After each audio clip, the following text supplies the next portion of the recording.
What's up, my friends? Today we're going to take a quick look at the MagicX Mini 028 by MagicX. This is a small handheld device with a 2.8-inch screen. It's the same actual form factor as the XU Mini M, but this is running Android. It has the same chipset as the TrimUI Smart Pro. There's the specs right there. Feel free to look at that. But it has 2 gigs of RAM, so it can run Android. So we're just going to open this up, take a look at it. We're not going to play too many games today. We'll do another video for that. But yeah, let's get into this right now and see if it's any good.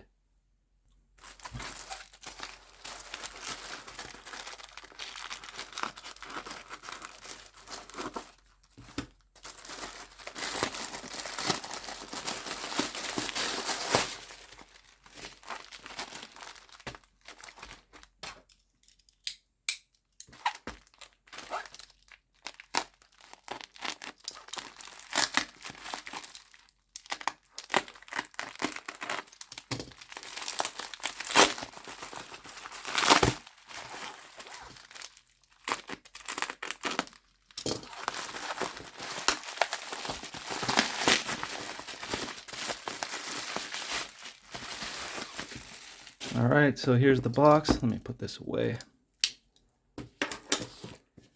Let's zoom in for you guys. So here it is, the MagicX.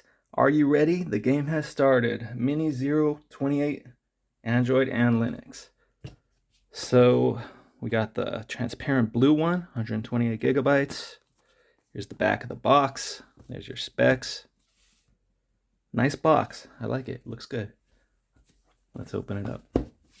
They've been doing that to me lately, where the bottom is upside down. You see that? Oh well. All right, the foam went popping off with the lid. So we do have our foam. It just wasn't inside the bag. That's okay. I'm glad the foam exists. All right. Even though it's bad for the environment, I actually really like it to protect the consoles. I put them in my cases when I use them.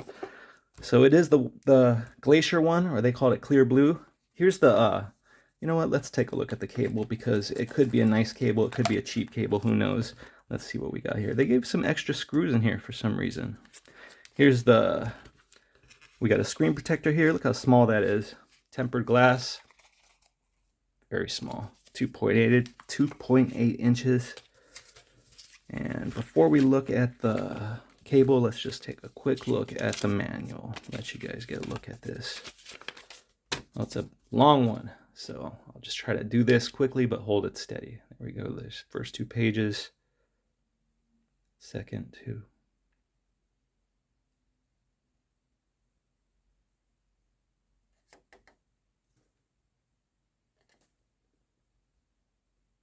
I think I got that in there for you guys. Enough for you guys to make sure you get everything in the manual, just in case you want to read it. Let me fold this thing back up. And this thing is not folded very nicely. All right, so I'm just gonna check this out real quick, and then we'll move this box out of the way. It is a nice cable. Wow, I'm actually glad I checked. Look at that. Okay, wait, it's just a regular cable. I thought this was the cable, but it comes with the lanyard. So it's a basic white USB-C to USB-A cable. Nothing too special there. I thought that was the cable, but hey, okay, so it's a tiny device. Oftentimes they do come with these lanyards. I'm just gonna stick this stuff off to the side now, and let's just check this thing out.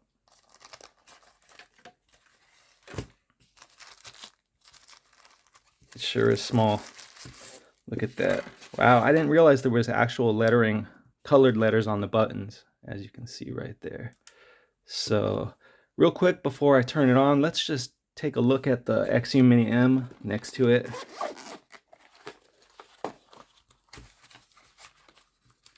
If I wanted, I could probably put all white buttons in this thing if I wanted to swap them out from this one right here. Possibly a consideration I'll make. But they look exactly the same regarding form factor. I think the black one would probably be the best choice now that I think about it after purchasing this, because it does have a bit of a bezel on it. You can't really tell right now, but you'll see when we turn it on. So I'm just going to move this back out, and let's take a look at this thing up close. So these thumbsticks, they have those concave sticks. You can remove them. You can replace them with the sticks on the Retroid Pocket 4 Pro and Retroid Pocket 5. Here's the Dpad. Let's take a look. Nice clear D-pad, looks cool. And it feels good. I expected it to feel good because the D-pad felt good on the XU Mini M. So yeah. Feels really good. Feels really good. Really happy with the way that feels. Face buttons. Nice. Very nice. They're rounder than they are on the XU Mini M. If you take a look, these ones are real sharp on the edges, and these ones are rounded. I don't know if that's coming in clear there, but yeah, they are rounder than these ones. Shoulder buttons, clear shoulder buttons, really quiet, which is nice. I think they're identical to the ones on the XU Mini M. I actually kind of like those clear buttons. They look cool. So I like the way this device looks. It's a nice color. It's kind of the color I wish I would have got my RG34XX in, but I'm not sure if it's identical to the Glacier color on that device, but this looks pretty good. All right, I'm talking enough. Let's start this thing up and see how it works. Well, actually, before we do that, let's take a look at the I/O. So we have a 3.5mm headphone jack on the bottom. I don't know if these are speakers or ventilation because we have this right here as well. I'm not sure what's going on. That looks like it's probably a backfiring speaker right there. That's probably just ventilation. Yeah, we have two USB-C ports on the top, one for charging, one for our host, OTG. Power down, volume down, volume up. That's pretty much it. A little battery. I forgot what the milliamp hours was on that, but I'm sure it was in the specs that I showed at the beginning. So, all right, I am going to start this thing up now. Where's the power button? Right there on the bottom. Okay, here we go. I'm not sure if it's going to need any setup, being an Android device, but we will find out.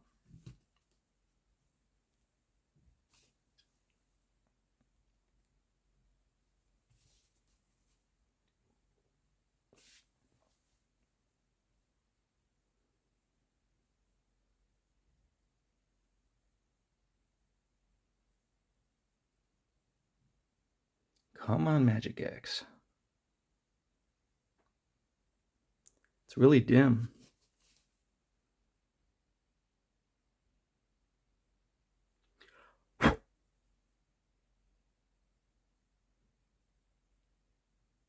I'm gonna let this play through in the video just so you guys know how long it takes to start up. This is probably just a first boot, maybe not. We'll find out, but there it goes. I don't know, when you start up a smartphone from after being completely powered off, it takes look at that Dawn launcher. That's the launcher they're using. And this looks like Daijisho. Pretty cool. Is that Daijisho? If not, it looks very similar. So, okay. Let me see what we have here. amstradcpc. Could just press the triggers to go through. We have arcade, 194 games. Atari 7800, 58 games. I won't read all the games. If you want, take a look right there. You can see the game count right there. Lynx, CPS 1, 2, 3. Dreamcast. That's one thing I want to play on this. Famicom, Famicom Disk System, Game&Watch, Gamegear, Game Boy, Game Boy Advance, Game Boy Color, Intellivision, MAME, Master System, Genesis, MSX2, Nintendo 64, Naomi. Why am I reading this? You guys can read it. But yeah, we got a lot of systems in here. A whole ton of systems. Open Beats of Rage. There's PSP. Let's see what we have inside PSP. A bunch of the minis, which is kind of to be expected. But do they have a little crash in there? Okay. Do they have God of War or Grand Theft Auto? Let's see. Yeah, they do have God of War and Grand Theft Auto. Okay. All right. There's a little navigation sound playing right now. It doesn't bother. They put OutRun Coast2Coast in here. That's so cool. They never do that. I've never got a console that actually included it. I've always had to add it. So that's kind of cool. All right, I'm happy to see that. Even though this isn't the best device for PSP with such a small screen, needing to be scaled at 16:9. What else do we have? PSP minis. Okay, there was minis in here, but okay. PlayStation Classic, Sega Saturn, 32X. There we are. That's the end. WondersWan color. Okay, so it's a nice system. I'm not sure. It's not a touch screen, so there's a way to. I know I haven't paid attention to the tutorial yet. That's why I'm gonna make this video short today, but there's a way to like click in the stick and use it as a cursor. I'm not exactly sure exactly how to do all that stuff yet. So I have some learning to do and I need to read that manual myself. So I don't know, I think I'll test maybe 1 or 2 games in here, and then later I'll figure out what else we can do with this console. So let me figure out what to play. So I'm just going to play the quick intro to Sonic Adventure 2 on Dreamcast. We're going to test that out, see how it runs. And then I'm going to test PSP because OutRun Coast2Coast is on there. Then I'll test something simple like Super Nintendo or something to see how RetroArch works. After that, I'm not going to get any deeper into it until the next video. So let's move over to Dreamcast. At least Dreamcast is the proper aspect ratio for this screen. So it's one that's worth playing, and I think pretty much most of Dreamcast should be able to play on this console. Alright, so here's what we have in here. Crazy Taxi, House of the Dead, Jet Set Radio, Sonic Adventure 2. Let's just give it a shot. In my last video I tested this game, so we're just going to test it again today. Speaker definitely coming from the bottom right here. That would have been better right there, but yeah, it is what it is.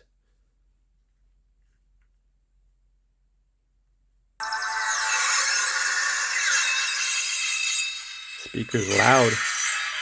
Despite facing down, yeah, it was like at the peak volume.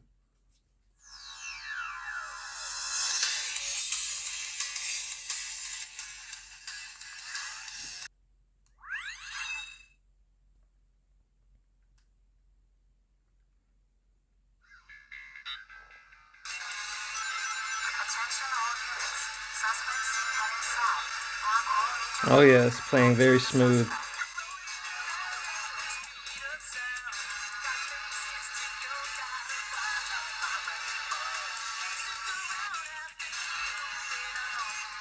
Yeah, this is nice. This is playable. The screen is a little bit dim. I think I need to test the brightness on the screen. This is definitely not going to be as bright as it gets. I would hope not.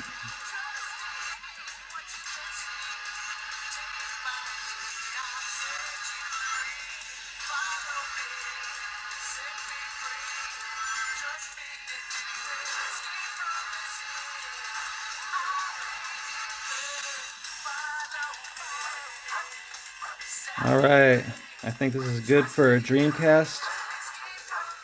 We played this just the other day, so I can tell it's running very smooth. No problems, no glitching, no stutters. And it looks nice. It's just a little bit dim. So what's our hotkey to I press start and it just paused, but where's our hotkey? Do we have a hotkey? A function button? I don't see any function button. Alright, I totally forgot. It's right there in the center. It's just like invisible on this console. The G button right in the center right there. So I just forgot. You can't even see it here and it's kind of flush. But that's a good spot for the button right there. I like that. So this is our Dreamcast menu. Is this Redream? I'm not sure. It looks different than what I'm familiar with. So I'm not sure if this is Flycast or what we have going on here. But we're going to close game. And settings. How do we get out of here? Done. I just want to exit. There we go. All right, so yeah, that's a good spot for the function button. So that's Dreamcast. I'm just going to test OutRun Coast2Coast and then something simple. Not to say OutRun Coast2Coast is very complex, but I think you get what I'm saying.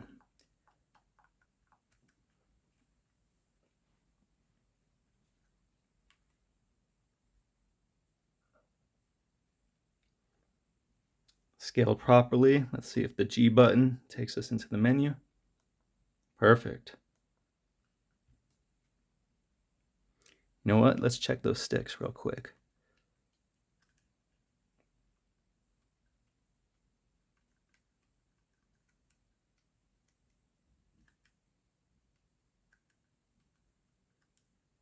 So left stick right here. So it looks like it's missing a little on that bottom left corner, as you can see, but not bad. Any cardinal snapping? Yet there is cardinal snapping. That's unfortunate. I thought these Hall sensor sticks would be better than that. Oh well, not too big of a deal for a console this small, in my opinion at least.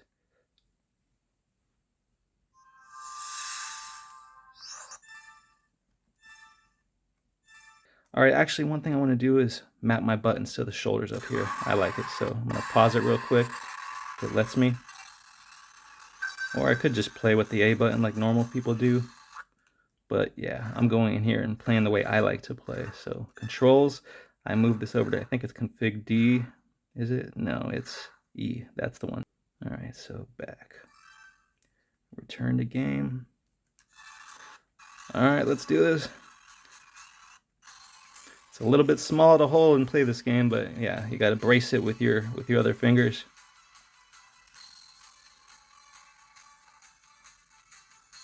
So I'm not sure what the setting. I should have checked to see if it's on frame skip 1 or if it's on. You know what?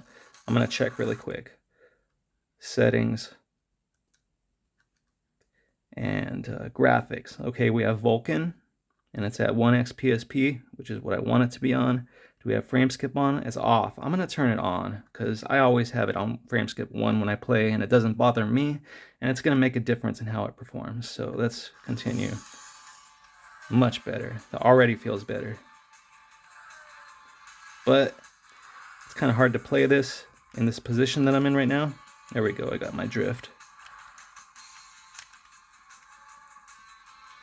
Yeah, this is a tiny little console.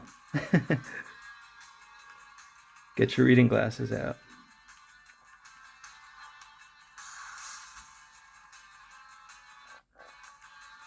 As you can see by the way I'm holding it, yeah. It's not the kind of console you really want to play games that require the shoulder buttons to be used. I should probably actually be using A and B for my acceleration, but this is how I like to play it, and it's just how I'm familiar with it. That little stutter right there is also normal when he said checkpoint.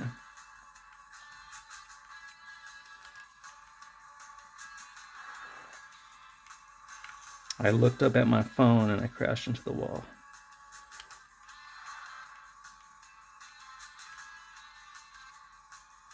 Let's try to drift through this whole part. Oh, I messed it up. Even though drifting here is not what you should do, you should just try to take the turn without drifting for the most speed. Like this right here. Oh, I barely got that, but I didn't get first. I got third, unfortunately. All right, so that's PSP and Dreamcast on the XE Mini M. Let's try something like Super Nintendo. All right, so we're just gonna test Street Fighter 2. The good old D-pad test. Maybe you know what? I'll go into Contra after that in Nintendo just to whoops. Oh, there we go. So I pressed R2, and now we're in our app section. I forgot that that's how Daijisho works. We got those tabs at the top. So here we go. Here's our standalone emulators. Yaba Sanshiro 2 Pro, Open Beats of Rage, DuckStation, Flycast, Drastic, Redream, PSP, or PPSSPP, RetroArch, all that. Cool. All right. And our settings are all right here. So system settings, real quick. Let's see if we can get to the brightness. Display. Brightness is at 82. Okay. So there we are. I'm sure there's hotkeys that I need to read that manual to figure out in order to do this stuff without having to get into the settings right here. But I'm just putting it up to 100 for right now. So let's back out of here. However, I don't know how to back out of here. There we go. A little strange. Okay, the G button got me out. I'm just not being patient enough. I think it needed to be pressed harder. So that's all I really want to test in here. Storage 92% is used. Let's see what we have in here. 117 gigs out of 128 is used. So, okay. All right, let's back out of here. Now let's go back to platform, and we're going to test Street Fighter 2.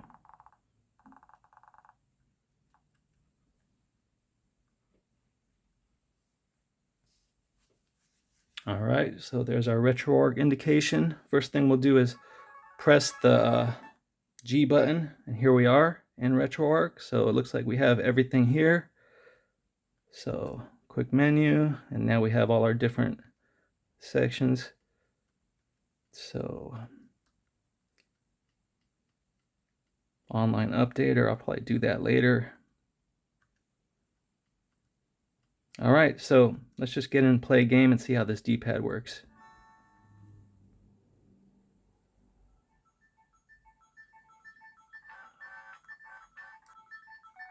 All right, here we go.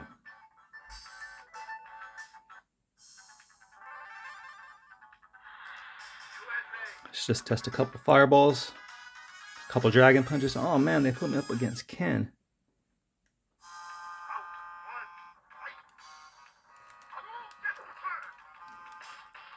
Fireballs are coming out fine. Damn. All right. Nice. D-pad works well. I think that's all we need to see for the D-pad, just a basic test. So that's pretty cool. I'm just going to stop this right here. And I think that's it for this video, my friends. I'm going to say right now, thank you so much for watching. I really do appreciate it. Leave me a comment down below. Let me know what you think of this device. Which color would you get if you would get one? Is it too small for you? I'm just curious. If you have any questions or game requests, let me know. I'll probably be doing another video for this device really soon. So yeah, thanks so much for watching, my friends. Do me a favor and drop me a like if you don't mind. And I'll see you guys on the next one. Peace.